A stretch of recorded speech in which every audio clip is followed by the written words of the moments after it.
Howdy. This video is on solving equilibrium problems. Solving problems give you an opportunity to see how the concepts are related.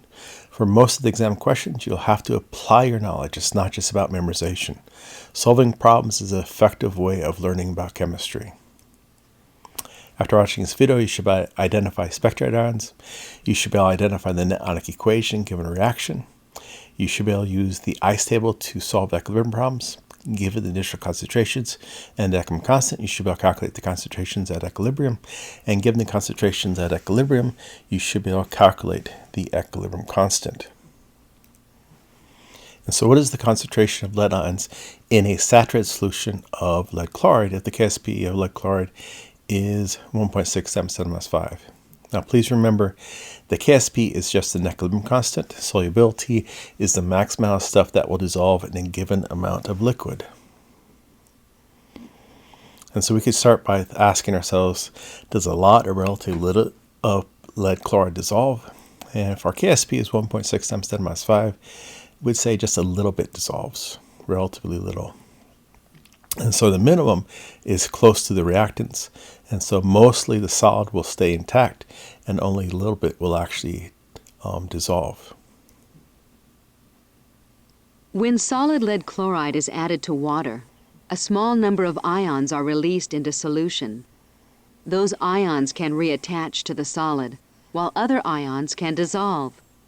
A state of dynamic equilibrium is reached, in which the concentrations of ions are constant and can be described by an equilibrium constant expression. And so remember, when you have equilibrium, you have the forward reaction and the reverse reaction. If the system is at equilibrium, the rate of the forward reaction equals the rate of the reverse reaction.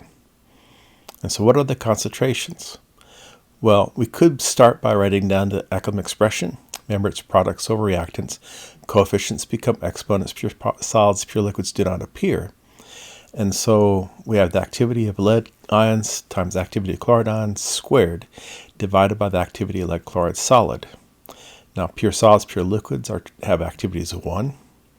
And we can write it this way as long as we remember that each of these concentrations are divided by 1 mole per liter, making it unitless. Now, so we got our equilibrium expression, which gives us the ratio, or gives us the concentrations at equilibrium relative to the equilibrium constant. Now we can make what's referred to as ICE table. And so ICE stands for initial change equilibrium. And so initially in our beaker we have pure water, and so we have 0 lead ions and 0 chloride ions. Now one formula unit of lead chloride dissolves, we'll get 1 lead ion, and we'll get 2 chloride ions, 1:2 ratio. And equilibrium is initial plus the change. Now we take these and we plug them into our concentrations. And so at equilibrium, our concentration is X for the lead ion concentration. The chloride ion concentration is 2X at equilibrium. Notice both the 2 and the X get squared, so that would give us 4X squared times X, which gives us 4X cubed. Now in this problem, X is defined as our solubility. And so if we want to find the solubility, we would divide both sides by 4 and take the cubed root. And that would give us X. Now X is also equal to lead ion concentrations at equilibrium. The chloride ion concentration at equilibrium is equal to 2X. Now we're asked about the concentration of lead ions, and so that's equal to X. And so we take the KSP divided by 4 and then take the cubed root, and we get 1.6 times 10 to the minus 2. But please make sure to understand how to use the table. They're called ICE tables, initial change equilibrium. Initially, in this case, we had 0 of those ions in solution. And then we assume if X of this dissolves, we'll get X of that and 2X of that. Initial plus change gives us equilibrium. And then we solved for those concentrations at equilibrium. But these tables are essential for doing equilibrium problems. What is the concentration of silver ions in a saturated solution of silver chloride if the KSP is that? And so again, saturated means you're at equilibrium. Now to solve this one, we might want to write down the equilibrium expression. And so again, pure solids, pure liquids do not appear because they have activities of 1. And so equilibrium expression is just that the K is equal to the silver ion concentrations times the chloride ion concentration. We can do our table. So initially in our beaker we have 0 silver ions and 0 chloride ions. One formula unit of silver chloride dissolves, we'll get 1 silver ion, 1 chloride ion. And so equilibrium is initial plus the change. Now if we plug in X for the silver ion concentration, X for the chloride ion concentration, X times X gives us X squared. Now if we want to solve for X, we just take the square root. And so that gives us 1.34 times 10 to the minus 5. And so at equilibrium, the concentration of the silver ions will be 1.34 times 10 to the minus 5. The chloride ion concentration is 1.34 times 10 to the minus 5. The solubility is 1.34 times 10 to the minus 5. But again, please make sure you understand how to use this table. What is the concentration of phosphate ions in a saturated solution of calcium phosphate? And so again, saturated means you're at equilibrium, as much has dissolved as can dissolve. Solubility is the maximum amount of stuff that will dissolve. Remember, KSP is your equilibrium constant. And so we're given the solubility for the calcium phosphate. And so that means that 7.14 times 10 to the minus 7th moles dissolved per liter of solution. We can make our table, and so we have initial change equilibrium.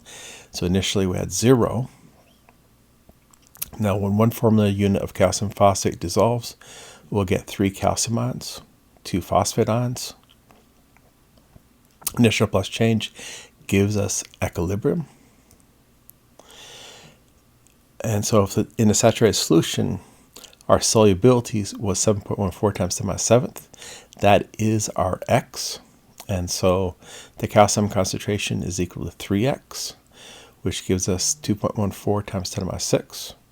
The phosphate ion concentration is equal to 2X, which is 1.43 times 10 to the minus 6. Now, there's 4 common relationships between solubility and KSP. I think the first problem that we did so far, we saw that KSP equals 4x cubed. The second problem was KSP equals x squared. And for that last problem, KSP equals 108x to the 5th. And it just depends on how many ions are formed when something dissolves.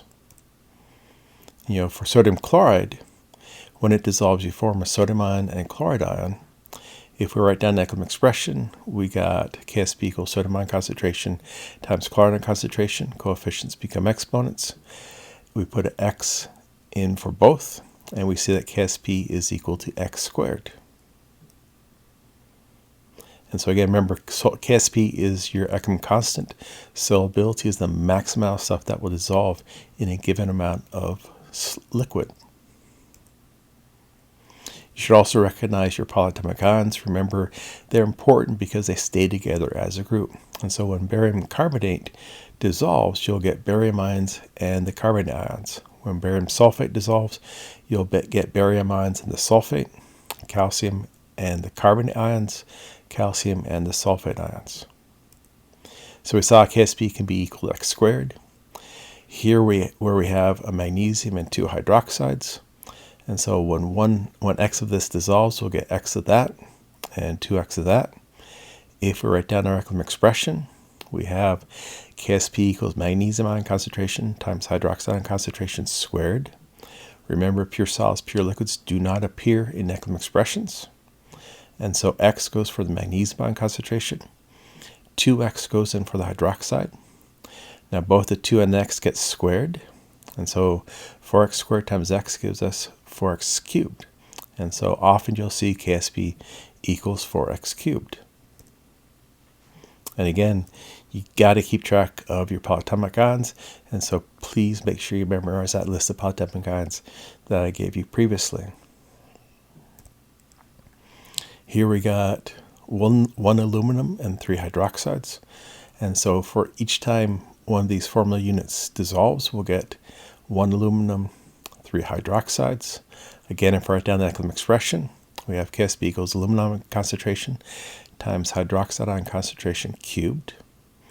And so X for aluminum, 3X for hydroxide. Both the 3 and the X get cubed, so it gives us 27X cubed, times X gives us 27X to the 4th. And again, so you see some examples: aluminum hydroxide, chromium iodate, iron hydroxide. And again, remember, polyatomic ions are important because they stay together as a group. And then finally, here we have calcium phosphate. And so for each formula unit, you'll get 3 calcium ions, 2 phosphates. If you write down the chemical expression, products over reactants, coefficients become exponents, pure solids, pure liquids do not appear. And so that gives us KSP is equal to calcium ion concentration cubed, that 3 comes down, phosphate ion concentration squared, that 2 comes down. Now we see that at equilibrium, the concentration of calcium ions should be 3x, so we put 3x there. For the phosphate ions, it's 2x, so we put 2x there. Now 3x cubed, both the 3 and x get cubed, so that gives us 27x cubed. And the 2 and the x here get squared, so that gives you 4x squared. 4 times 27 is 108. X cubed times x squared gives you x to the 5th. And so we see that KSP equals 108 x to the 5th. And again, please remember, solubility, maximum amount of stuff that will dissolve. KSP is just the equilibrium constant. And so when you're doing solubility problems, please remember there's only 4 common relationships between KSP and solubility. Either KSP equals x squared, 4x cubed, 27x to the 4th, or 108x to the 5th. So what is KSP for calcium phosphate? The solubility is 7.14 times 10 to the 7th. And so again, we can write down the table. We can write down the equilibrium expression. And so KSP is equal to calcium ion concentration cubed times the phosphate ion concentration squared. And so 3x gets cubed. That gives you 27x cubed. 2x gets squared, so that gives you 4x squared. And so that gives you KSP equals 108x to the 5th. Now we're told that the solubility is 7.14 times 10 to the 7th.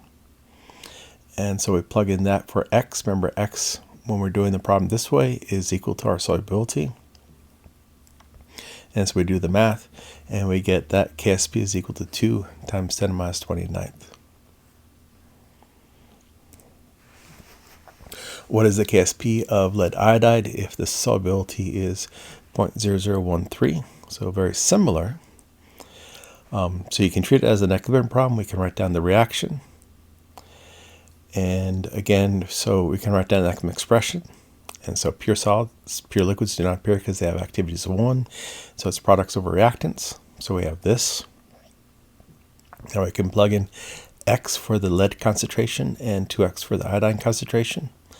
Remember, because you have that 2 here, you have that 2 exponent. And so 2 and the x gets squared, so that gives you 4x squared times x, gives you 4x cubed. Our solubility was given as 0.0013. And so we cube it and then multiply it by 4, and we get KSP is equal to 8.8 times 10 to the -9th.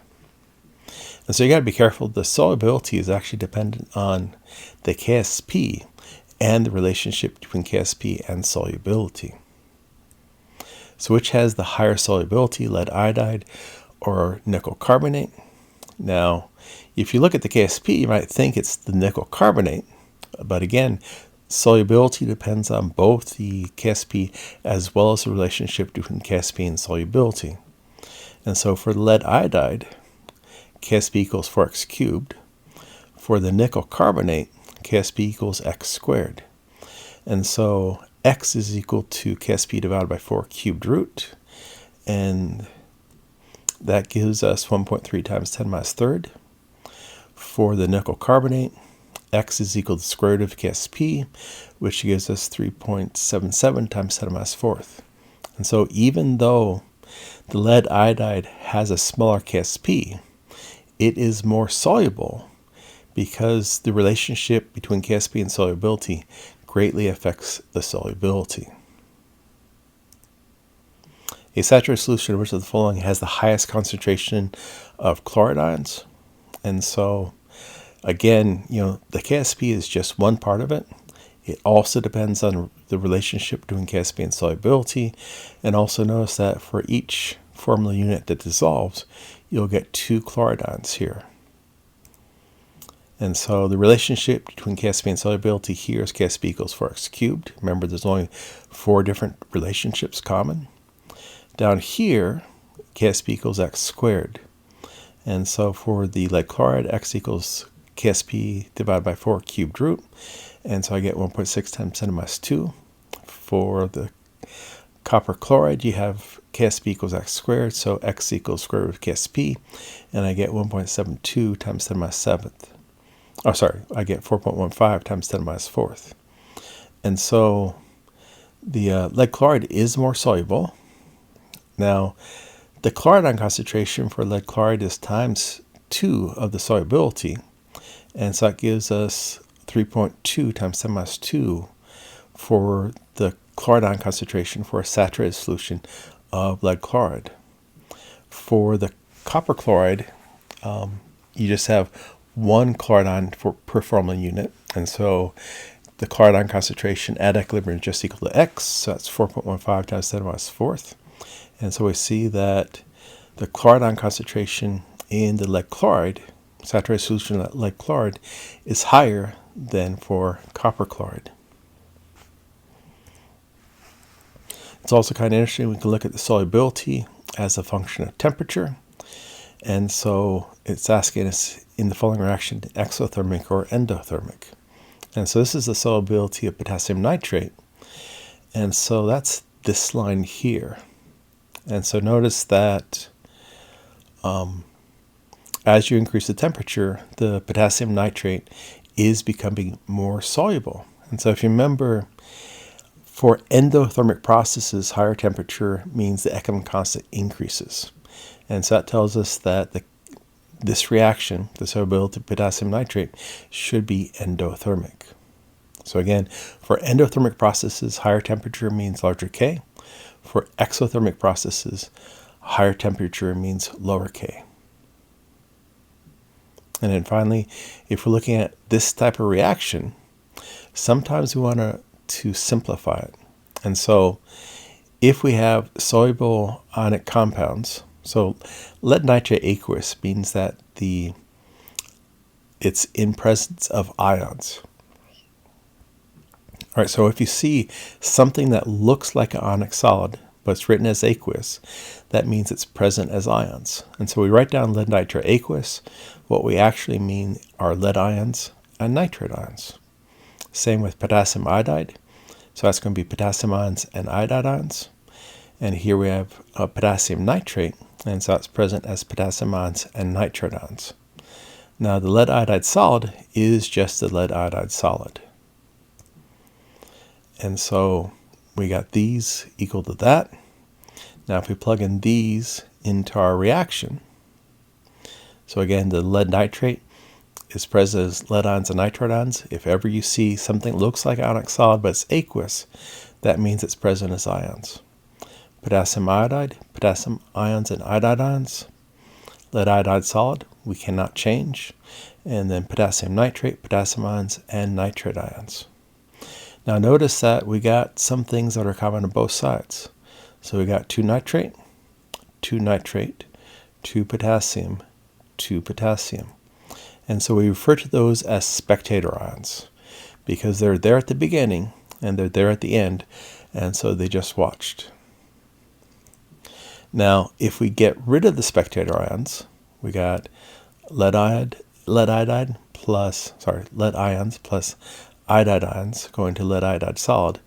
We get this. This is our net ionic equation. So that's the reaction without the spectator ions. Now we can ask, what is the economic constant for this net ionic equation?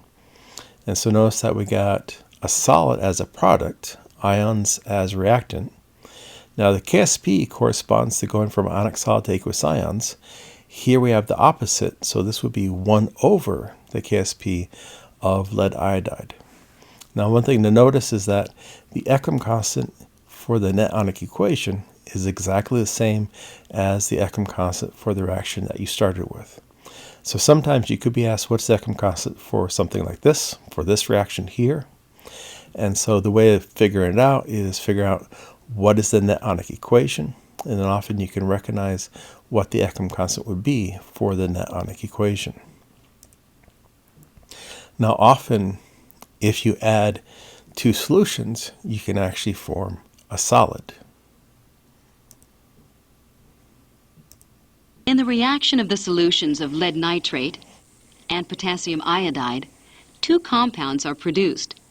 One is aqueous potassium nitrate, and the other is solid lead iodide, which precipitates from the solution as yellow particles. And so the lead nitrate is soluble, potassium iodide is soluble, the lead iodide is not soluble, and that's why you form that precipitate. But it's kind of cool. We can see some crystallizations. So here we're going from the sodium plus that to that. And you see the crystals grow. And these are actually sped up pretty much. Here's sodium acetate. And so it's kind of cool. Some of these crystals are kind of pretty. This is copper sulfate. And so all that's happening is the copper ions and sulfide ions are coming together to form solid copper sulfate. So what are the spectator ions in the following reaction? And so again, we see this aqueous, so it's going to be silver ions nitrate. This is aqueous sodium ions and chloride ions, sodium ions and nitrate ions. This is solid, so we can't break it apart. And so again, if we see aqueous that looks like ionic solid, that means it's present as ions. And so we can write this reaction like this. We see that we got the nitrate and the nitrate, the sodium and the sodium on both sides. And so they're just spectator ions. Now we can get rid of the spectator ions and we're left with the net ionic equation. So that's silver ions plus chloride ions going to silver chloride. And so the Ekman constant for that is going to be 1 over the Ksp of silver chloride. Again, the Ksp, you're going from a solid to aqueous ions. Here we're going to the opposite, so it tells us it's 1 over the Ksp. Remember, if you flip a reaction, you take the inverse of that equilibrium constant. And again, one reason this is important is because this is the Ekman constant for the net ionic equation. It's also the Ekman constant for the reaction that we started with. And so again, often two solutions can form a precipitate. Silver nitrate soluble, sodium chloride soluble, but silver chloride is not soluble. When moderately concentrated solutions containing silver ions and chloride ions are mixed, the resulting solution is supersaturated with silver chloride. A precipitation reaction occurs until the system reaches equilibrium. In this model, the red and white molecules are water. Chloride and silver ions, gray and green respectively, are in solution. When they encounter each other, they bond, and bind with other silver chloride molecules that have precipitated from solution to form the solid.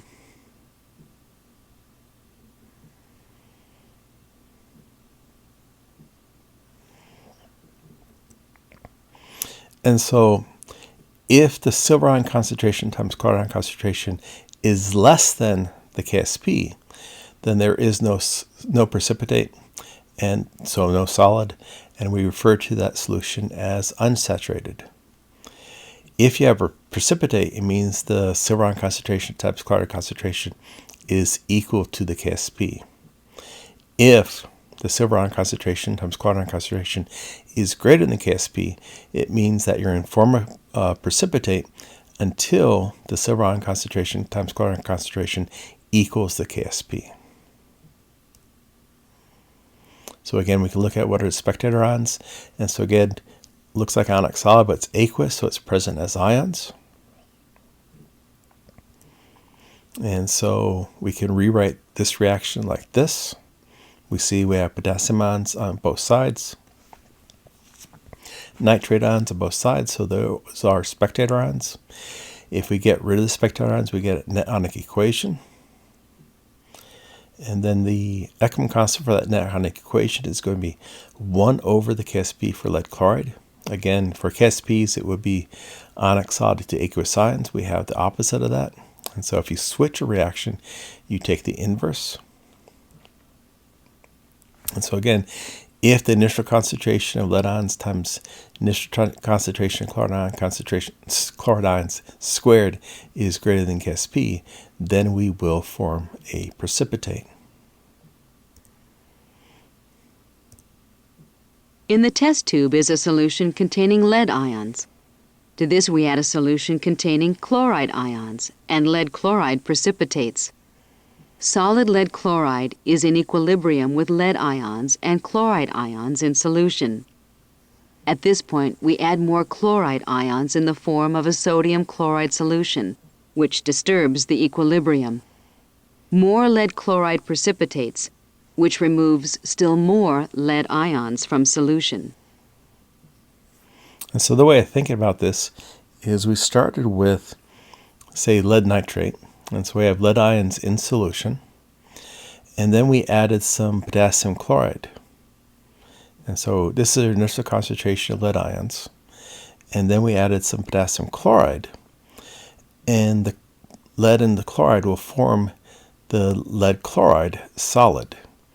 Now the concentration of lead ions times concentration of chloride ions squared is equal to the KSP. And so that reached equilibrium. The concentrations are constant. Now we added some more potassium chloride. So that's why the chloride ion concentration goes up. And then some of that added chloride ion gets consumed.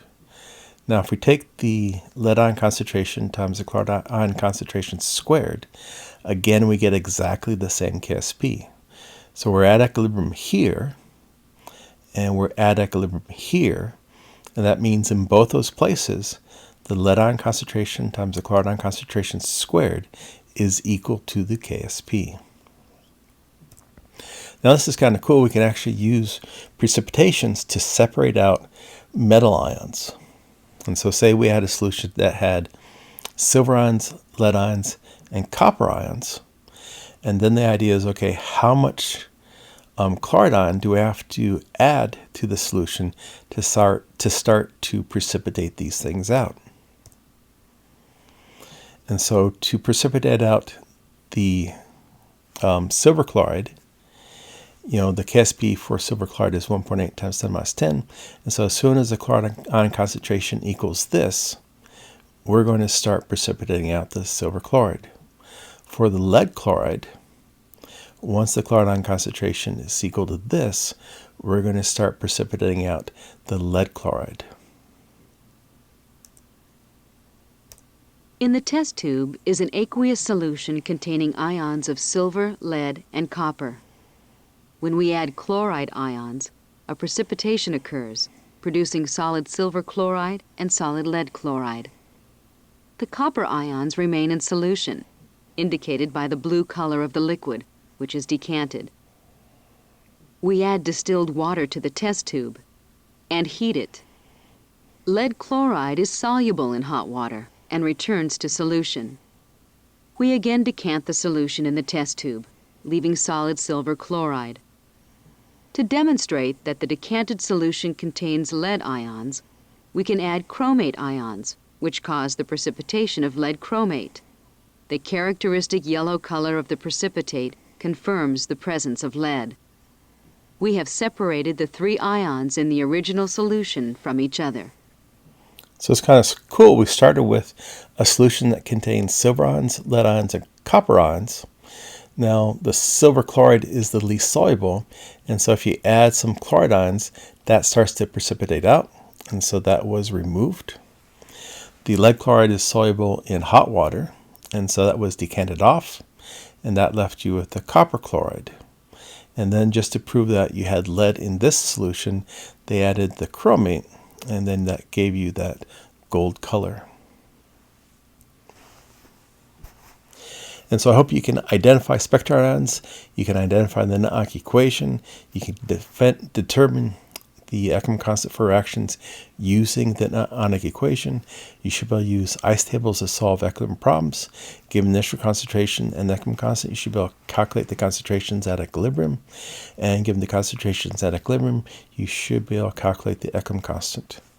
I hope that helps.